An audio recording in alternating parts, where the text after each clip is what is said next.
Si tu regardes du porno, ça peut révéler 3 vérités sur toi. Et crois-moi, la dernière est carrément flippante. Juste avant de te les révéler, j'ai tourné une vidéo offerte qui t'explique pourquoi la volonté ne suffit pas à sortir du porno. Pourquoi tu peux serrer les dents tant que tu veux, ça ne marchera pas. Et surtout, je t'explique quoi faire à la place. Le lien est dans la bio ou en premier commentaire. Regarde-la juste après cette vidéo. Je m'appelle Benoît. Ça fait 4 ans que je suis consultant en porno-dépendance. J'ai accompagné des dizaines d'hommes à sortir de ce piège par le biais de mes formations ou de mes programmes. Non pas avec des conseils bidons du genre pense à autre chose ou fais du sport quand t'as une pulsion. Non, avec une vraie méthode basée sur le fonctionnement du cerveau. Moi-même, j'ai galéré pendant une dizaine d'années avec ça. 10 ans à me dire c'est la dernière fois. 10 ans à me sentir comme une grosse merde, désolé d'expression, le lendemain. Ce que je vais te dire aujourd'hui, ce n'est pas de la théorie, c'est du vécu, le mien et celui de dizaines d'hommes que j'ai accompagnés. Première vérité que j'aimerais te révéler. Quand tu regardes du porno, tu essayes de remplir un vide que tu n'as pas le courage d'affronter. Soyons honnêtes, 2 secondes. Repense à la dernière fois que tu as maté du porno. T'étais dans quel état? Est-ce que tu étais en pleine forme? Est-ce que tu étais épanoui? Est-ce que tu étais serein? Ou t'étais juste fatigué après une journée de merde, stressé par un truc au boulot, frustré parce que tu t'es embrouillé juste avant avec ta copine, seul un vendredi soir sans savoir quoi faire de ta soirée? Je vais te dire ce que j'observe chez 90% des mecs que j'accompagne. Ils matent pas du porno parce qu'ils vont bien, ils matent parce qu'il y a un creux, un vide,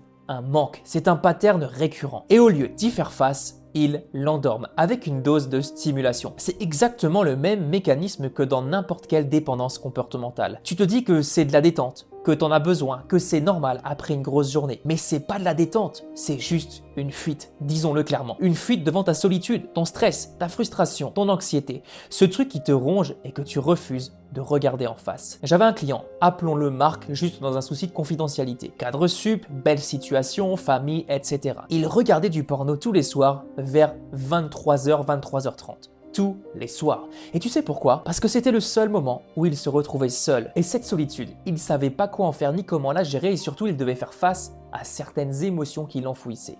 Alors, il anesthésiait tout ça. Le porno, c'est une perfusion émotionnelle. Ça te shoote le cerveau en dopamine le temps d'une session. Mais quand t'as fini, quand t'as éjaculé devant ton écran à 1h du mat, le vide, il est toujours là. Et pire, parce que maintenant, t'as la honte en plus de ce vide.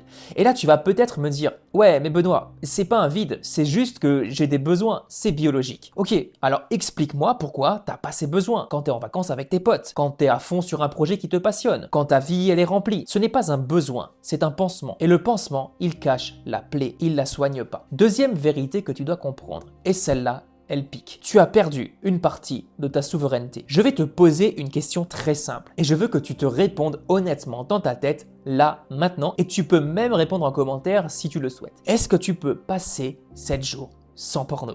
Pas 7 mois, pas 7 semaines, juste 7 jours. Une petite semaine. Si la réponse c'est non, ou si t'es pas sûr, ou si tu te dis « Ouais, je pourrais », mais j'ai pas envie. Alors, soyons clairs, tu n'es pas libre.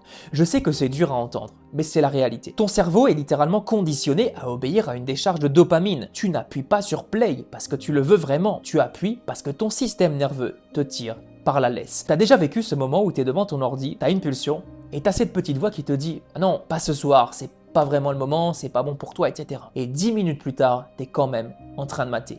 C'est ça, perdre sa souveraineté. C'est quand la décision se prend sans toi, quand tu es spectateur de ton propre comportement. Tu n'es pas aux commandes, tu es en mode automatique. Et c'est là le vrai piège. Tu te regardes dans le miroir, tu te dis que tu es un homme maître de lui-même, que tu as le contrôle, que tu gères ta vie, que finalement tu pourrais arrêter quand tu veux. En réalité, tu es juste en train de te faire hacker de l'intérieur. Comme une machine qui répond à une commande. Stimulus, réponse. Stimulus, réponse. Ennui, porno. Stress, porno. Insomnie, porno. Tu crois choisir, mais ton cerveau a déjà choisi pour toi depuis bien longtemps. Ouais, mais je suis pas addict non plus, je gère. C'est juste de temps en temps. Écoute, si tu peux t'en passer sans problème, passe-temps, fais le test. 7 jours, 0 porno, 0 substitut. Si c'est facile, t'as raison, t'as pas de problème. Mais si au bout de 3 jours, t'as des pulsions qui te bouffent, si tu te retrouves à juste checker un truc, si t'as des excuses qui apparaissent de nulle part, alors t'as ta réponse. Et cette réponse-là, crois-moi, elle vaut de l'or. Troisième vérité. Et là, on entre dans le vraiment glauque. Ton système de désir est en train d'être reprogrammé. Chaque scène que tu regardes grave une empreinte dans ton cerveau. Chaque vidéo, chaque clic, chaque session, ça sculpte ta sexualité, littéralement. Il y a un principe en neurosciences qui dit: les neurones qui s'activent ensemble se connectent ensemble. En gros, ton cerveau crée des autoroutes vers ce que tu lui montres souvent. Et là, tu lui montres quoi? Des corps parfaits, des scénarios extrêmes, une accessibilité totale, zéro effort, zéro connexion, zéro rejet possible, juste de la stimulation pure, instantanée et infinie. Et ton cerveau apprend. Il apprend que le sexe égale pixel, intensité maximale, nouveauté permanente. Résultat, une vraie femme ne t'excite plus autant, parce qu'une vraie femme, elle a des défauts, elle n'a pas envie tous les soirs, elle te demande des efforts, elle peut te rejeter, ton imaginaire devient tordu, déformé, il te faut toujours plus intense, plus bizarre, plus extrême pour ressentir quelque chose. Des trucs que t'aurais jamais regardé il y a 5 ans, maintenant c'est devenu normal. J'ai accompagné des mecs qui pouvaient plus bander avec leurs copines, des mecs de 25 piges, en pleine santé, mais leur cerveau était tellement câblé sur le porno que le réel, ça marchait plus. Tu deviens un zombie sexuel stimulé par l'écran, désensibilisé au monde. Et le pire, c'est que ça se fait en silence. T'as pas de signal d'alarme, pas de voyant rouge qui s'allume. Tu glisses doucement sans t'en rendre compte. Jusqu'au jour où tu réalises que la réalité est devenue fade, que t'as plus de désir pour ta vie, que t'es devenu spectateur de ta propre existence. Le porno ne montre pas qui tu es. Il révèle ce que tu refuses d'affronter. Il expose tes failles, il les creuse. Et si tu continues, il les programme en profondeur. Tu n'es pas une mauvaise personne parce que tu regardes du porno. T'es un homme avec un cerveau qui fait ce que les cerveaux font, chercher